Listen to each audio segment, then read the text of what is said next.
What's good? What's good? What's good? This your boy Cole's Cowboys coming to you with a very, very, very depressing video. I hate to be, very. First of all, I'm blessed. I'm blessed, as far as life, but as far as Cowboys, it's been very depressing the past couple of weeks, and it's only going to get worse. And I'm going to tell you why. Let me turn down my, whatchamacallit. So, this is why it's so depressing to me, man. The Cowboys, we came into the season with very high expectations. We got rid of Kellen Moore. Mike McCarthy took over calling plays. He got Dak into like an MVP conversations. He's a candidate for MVP, even though he's not going to win it. He's an all-pro quarterback. CeeDee Lamb emerged as one of the best wide receivers in the league, top 3. And we lost in the wild card round, man. We got Deron Bland, a guy that nobody had their eyes on. He was a 5th-round pick. Led the league in interceptions and pick sixes. In the history of the NFL, leading the NFL with 6 pick sixes. And we lost in the wild card round against a 7th seed team, the Green Bay Packers, man. Let that sink in. So, and hey, no slouch on the Packers. The Packers came to play yesterday. I mean, the other day. They had a good game against some 49ers. They did. They had them on their heels. They almost won that game. And had they won that game, yeah. But they got something special in Green Bay, as always. But back to my Cowboys. It ain't good, man. It's not good. The latest news, of course, we're bringing Mike McCarthy back. I'm in the middle of that. Let me tell you, I like Mike McCarthy. I do. A lot of people want him out of here. I like what he has done with Dak Prescott. I like what he has done with the play calling. I do. We weren't complaining about his play calling, until the playoff game. He was doing a great job, so I'm gonna give him his flowers for what he did for us in the regular season. It was things that we like to see. It was things that we like to see that Kellen, as far as his time management, that's something that scares me. In the discipline, the culture, we're not disciplined. We lead the league in penalties ever since he became a head coach. So he needs to work on that. But of course he's coming back. But the offense didn't cook the way I wanted them to in that Green Bay Packers game. He didn't adjust. CD had a horrible game. Dak had a horrible game. It just brings up, basically the drama that I'm talking about between these football players, family members, getting involved. And let me tell you something to Cowboy Nation. Don't take what the family members are saying seriously.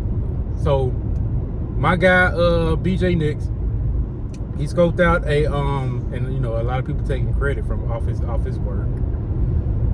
But BJ Nix was the one that came out with the tweet, with the screenshots of the conversation that CeeDee Lamb mom was having on Facebook, basically saying Dak ain't it, and he gotta go, and he ain't trying to win a ring, all that stuff. I need y'all to take that with a grain of salt, man. Just because the family members are talking doesn't mean that's coming from the actual player. Now, I don't think that people saying, well, CD should, say something, or it's true. I'm like, nah, CD don't have to say shit. He don't have to explain nothing for what his mom said. That's his mom's opinion. And it was within the game. What you think CD mama gonna say? Oh, it's Dak Prescott's fault that my son dropping passes? No, she gonna bring the quarterback because she know her son having a bad game. She got to point the finger somewhere. She don't want her son looking bad. You know, that's just how it is. I'm not saying Dak's not in fault, and I'm not saying that it's all CD's fault. It's both their fault. They both didn't connect. They both didn't connect. And I would say they picked the wrong week to have a bad day, man. I would prefer them to have a bad day against the Washington Commanders, to be honest with you, in week 18, than just shit themselves on the wild card round. Coaching was a fault for that game too. Dan Quinn got to go.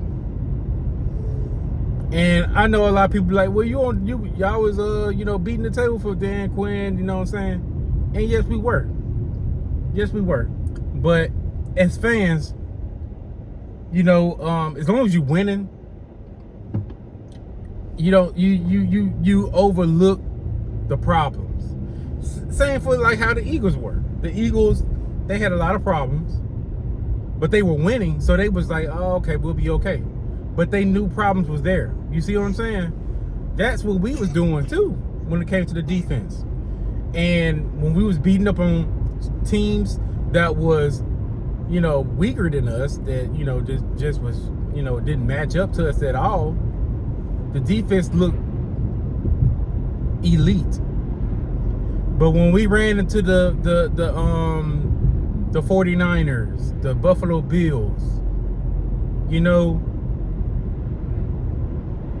they, teams that can run the ball, even the Miami Dolphins, because they weren't even full strength, and we barely beat them.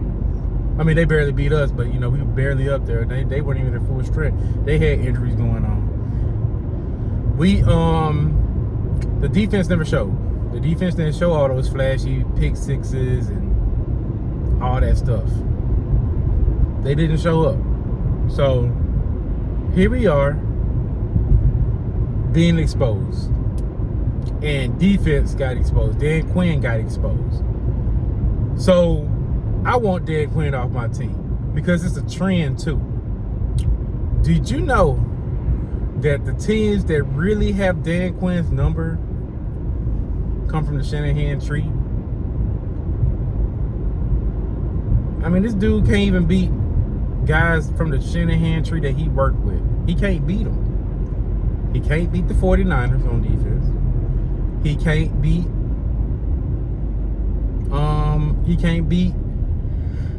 the Matt LaFleur. Matt LaFleur beat him twice. I mean, like, come on now. We got to get past these teams. These are the teams that got, they cooking. They got good records. These are teams we got to see in the playoffs. We need a change in culture, man. Like, the hybrid linebacker bullshit ain't working for me, man. It's not. He can't stop the run. His scheme sucks against the run. And that's the biggest weakness we had since before he even got here, is stopping the run. We haven't been a team that have been so physical on defense to stop the run in so many years. So many years. I was watching the Ravens, game, and I just saw how physical they have. Not just the Ravens, the overall in these playoffs. I didn't catch most of the Lions Tampa game, but I don't know how they run defense was going.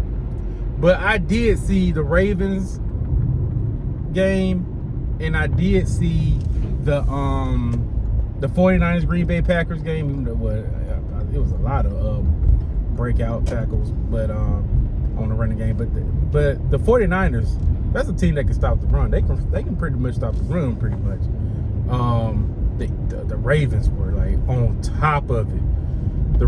That's what I want. But the common denominator of these teams in the playoffs is they have running backs, they have a great running game, and they have linebackers. They can stop the run.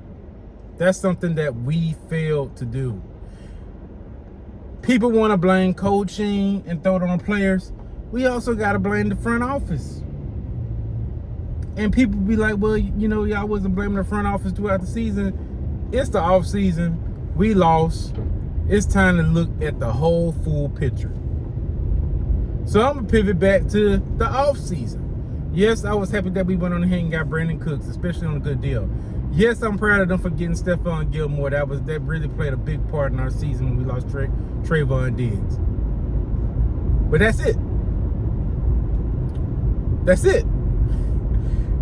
We lost Amari Overshown. Now, we don't know what he would have been. We don't.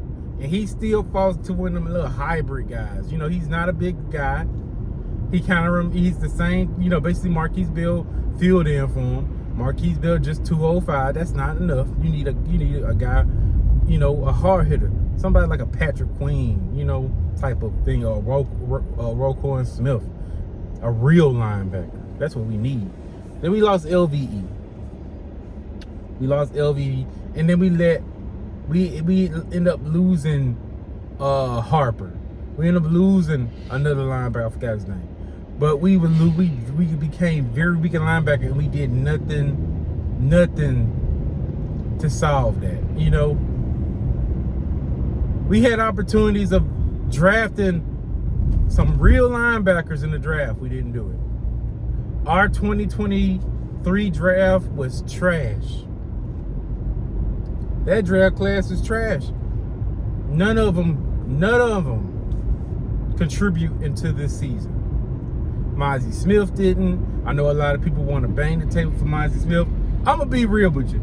I was not impressed with the Mozzie Smith draft, especially in the first round. That shit pissed me off. Because there was so much we could have gotten in the first round, and we didn't. Schoonmaker, that shit pissed me off even more. Because why the hell we getting him? It was other great tight ends that we could have got besides Schoonmaker. They talking about, oh yeah, we can use him for blocking. But what the hell was the blocking at? What he do? I didn't see none of that shit. That's what I'm talking about. Like, you know, and we praise, you know, the front office and the overplay on the draft. And until they prove me wrong, I'm gonna say this right now: they stunk up the draft. That draft class ain't contribute to shit. Hopefully they do better this year. I'm gonna just say this, as far as my expectations, they're very low for the next season. Very low. The only way that I can see us, the only way I can take us seriously, let me just say this, is if they get a good defensive coordinator that establishes run stops. Somebody that's aggressive, that can be aggressive. I'm not saying Dan Quinn's not a good defensive coordinator. He just doesn't fit the scheme. I would like somebody like, I wish we could bring in Schwartz up in this thing. He got the Shanahan's number. Hey, Browns, y'all gonna let him go? Let us get him. Shit. But I want us to get a good defensive coordinator, somebody that can change the culture of this team and this defense and make them hungrier. You know, like, we're wasting Micah's good years. Micah needs to work beside a premium linebacker. You know, we need to stop with this nickel and dime bullshit, trying to make it around stuff. Get a real linebacker. You know, put the money on the table, Jerry. Shit, we need a linebacker. LVE, I don't know if he's gonna come back, but if he does, that's good. But we still need a linebacker. Get Bobby Wagner if he's still out there. He still got some juice in him. People always, you know, I don't know if he's still gonna be a free agent. I don't know if he'd be a free agent. I gotta look at the free agent list. But hell, if he out there, get him. You know, stop playing. Get a real linebacker. Devin White, I think he about to get on the free agent. Get him. We need a linebacker. We don't need no hybrid shit. And get a running back. Now, I prefer us to draft one of the best running, you know, a good, you know, draft a running back. The best running back on the board, get him. You know? The Lions. Everybody was so chicken shit trying to go ahead and get a running back in the first round. Look who got one. The Detroit Lions. Jahmyr Gibbs. And I wanted to get Gibbs. And look what he's doing for him. Let Tony Pollard go. I like Tony Pollard, but he gotta go. I'm sorry. We can't pay him no big money. I was all for letting him go last offseason. I didn't want us to franchise him. I want us to just draft a good premium running back off the draft. Shoot, free agent. I'm like I said, I gotta look at the free agent list. But is Jamal Williams, how is he looking from the Saints? Was he just on a 1-year deal? Bring him in. They barely using him. Hell, they had to go ahead and force him to score a damn touchdown on their last game. I'm sure he got some good. Jamal Williams is nice. He is. I don't know what the Saints was doing. But, hey, bring him in. We need to bring in some real talent in this team. And we also got to change the culture. We too soft in Dallas. Too soft. I know I'm just talking off the side, I'm just talking, but we going to Oxnard, California. Nice, good, temperature. Stay in fucking Texas, man. Go to Valley Ranch. Bring that shit back, man. These guys too damn comfortable. Bring that shit back. But I know it's not gonna happen. It's all about the brand with Jerry. Jerry want to go out there to California, spread the fan base out, because we America's team and all that bullshit. The biggest reason why my expectations is so low, until proven otherwise, but it's low, it's because of Jerry Jones.